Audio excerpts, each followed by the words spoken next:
Hello po, magandang araw sa inyo. Helpful tayo ngayon. Ito ay tutorial. At saka souvenir na rin po ni Bibi Scarlett kung paano siya paliguan sa unang full bath. So yan. So ngayon po ako ay mag-full bath demo sa mami niya. So share lang po namin sa inyo yung sinag-share sa ating channel para po makatulong sa iba natin mga kamamis. At saka sa inyo din guys, mga nag-aalaga ng baby. So yan, lalo na ako sa mga hindi pa masyadong marunong paligo. Sana po makatulong po kami sa inyo. Okay, sana. So, sana po natin. So, kapag magpapaligo ng baby, lalo na pag newborn, dapat po ay ang room temperature lang po ay at least 25 degrees centigrade. Or yung hindi po masyadong malamig. And then, kailangan po naka-ready na po yung mga damit na gagamitin, yung mga personal things ni baby like yung sabon, cotton buds, cotton balls, diaper, suklay, saka yung towel, yung sasapagdamit niya po, yun. So, saka yung panlinis ng dila. So, ganun po. Dapat po, ang tubig na gagamitin ay dalawa.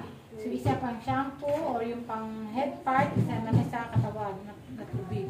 So, dapat po ay potable water, yung hindi po pwedeng makuha ng sakit ang baby. Malinis na malinis po na tubig. Yung iba po, nagpapakulo ng tubig. Yung iba naman po ay mineral water o distilled water. Ito po ay depende na sa inyong budget, mga mamamis, ha?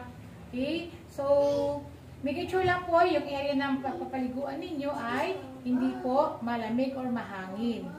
So, dapat po walang hangin na pumapasok para si baby hindi lamigin, ha? Okay, so, tara, umpisa na po natin. So, ang gagamitin lang po na towel ay dalawang towel. Yung maliit na towel para po madaling gamitin sa katawan ng baby. Yung isa naman po ay pang sabon, yung isa naman po ay pang banlaw. So, ito yung pang sabon na tubig, ito naman pang banlaw. Okay? So, hypoallergenic lang po yung gagamitin nyo ng mga sabon para po hindi maging sensitive ang inyong skin ng baby. Sayon. Isa pang ano pala, mga mamis, kailangan po ay hindi busog na busog si baby dahil habang pinapaliguan po si baby ay sila ay umiiyak. So, normal na po yung umiiyak habang pinapaliguan. At saka dapat po, hindi po sila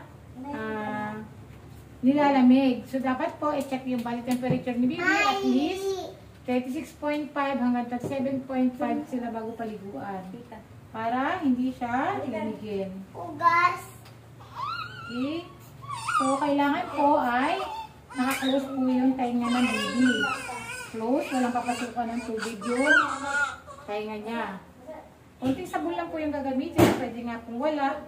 Pero kung mga hypoallergenic po na sabon or liquid soap, pwede naman pong applyan yung lagyan yung towel niya na gagamitin sa head part.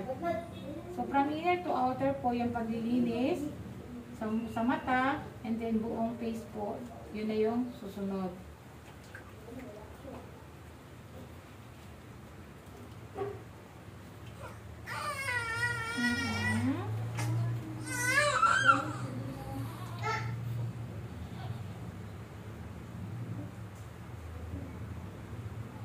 Okay, ito naman pang-banlaw. Pang-banlaw yung mukha.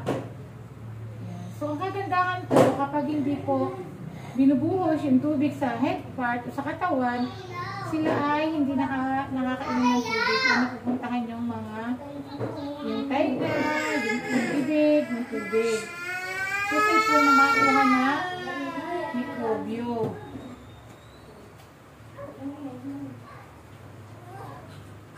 Ay, umiyak na si Kuya. Kuya, nag-iyak. Umiyak si Kuya. Kala ko manonood.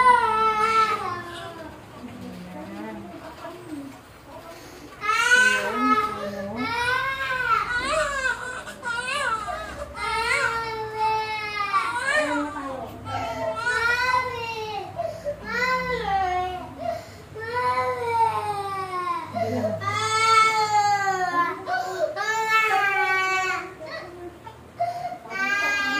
Hindi na pwede i-upload to. Umiyak si Kuya. Akala nga sinasaktan yung bata.